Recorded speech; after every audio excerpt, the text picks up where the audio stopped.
Assalamualaikum warahmatullahi wabarakatuh. Halo semuanya, perkenalkan nama saya Devika Nalini Sarsa Putri. Saya berasal dari SMP Kemala Bayangkari 1, Surabaya, dari kelas 9C.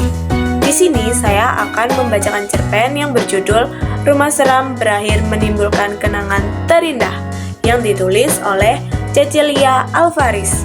Selamat mendengarkan. Catatan ini saya buat dari cerita yang saya dengar dari Bapak Sutisno dan pemuda yang bernama Awan sewaktu aku pengabdian masyarakat. Bapak Sutisno dan Awan adalah warga desa Padang Baru yang kebetulan rumahnya tidak jauh dari rumah yang kami tinggali.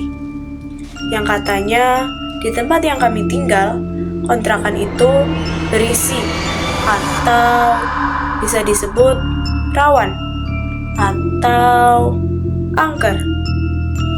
Dan kami mulai percaya apa yang mereka ceritakan kepada kami. Dan setelah mendengar kisah itu, kami mengirimkan doa dan yasin kepada almarhum atau almarhumah.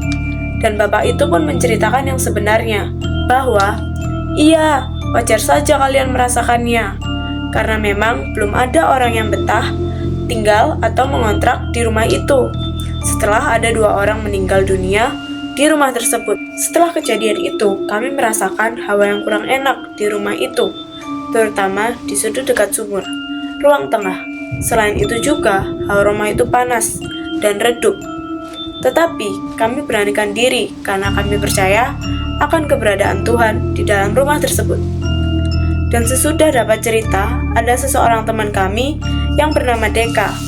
Dia bangun pada saat malam hari. Dia melihat sosok yang memakai baju hitam di atas pojok sudut ruang tamu, seperti kakek tua. Tetapi dia tidak mengganggu. Selanjutnya ada juga kejadian sebelum ke masjid, yang jalannya ada pohon sawit dan gelap sekali. Selalu mencium bau pandan yang menyengat. Kejadiannya setelah memasuki waktu maghrib sampai ke tengah malam, dan siang hari bau pandan itu tak ada, atau bisa dikatakan hilang. Jadi kami merasa aneh sekali, kenapa bau itu tak hilang-hilang saat hari malam selama kami di sana. Dan warga situ juga sempat merasakan keanehan, tapi tidak terlalu dihiraukan. Sempat kami cari tahu bau pandan itu bersama teman kami, yaitu Dery, Awan, dan Mbak Tasya. Ternyata tidak ada hewan ataupun sebagainya. Jadi kami juga aneh dengan hal tersebut. Sepanjang jalan, mereka melewati dengan berjalan kaki, dengan mengandalkan lampu handphone. Tetapi kami bercerita-cerita sepanjang jalan, jadi tidak merasakan ketakutan. Dan akhirnya, singkat cerita, saya selama di sana, saya menemukan keluarga baru yang bernama Bapak Apri, warga setempat. Saya berkunjung ke rumah beliau, disambut dengan hangat. Selanjutnya, kami berbincang hanya sebentar, yang kemudian kita membahas sedikit kegiatan yang ada di rumah tersebut.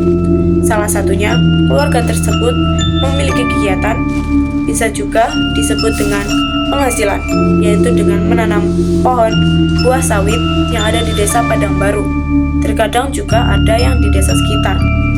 Bapak Apri ini memiliki 2 orang anak. Anak pertama seorang perempuan dan yang bernama Ayu, dan anak kedua seorang laki-laki yang bernama Awan.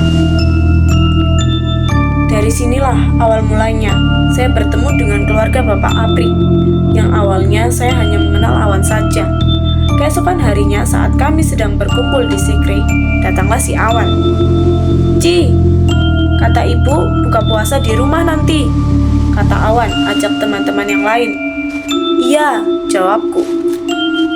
Waktu menjelang maghrib, saya pun ke rumah Awan untuk berbuka puasa bersama dengan teman-teman dan keluarga Pak Apri.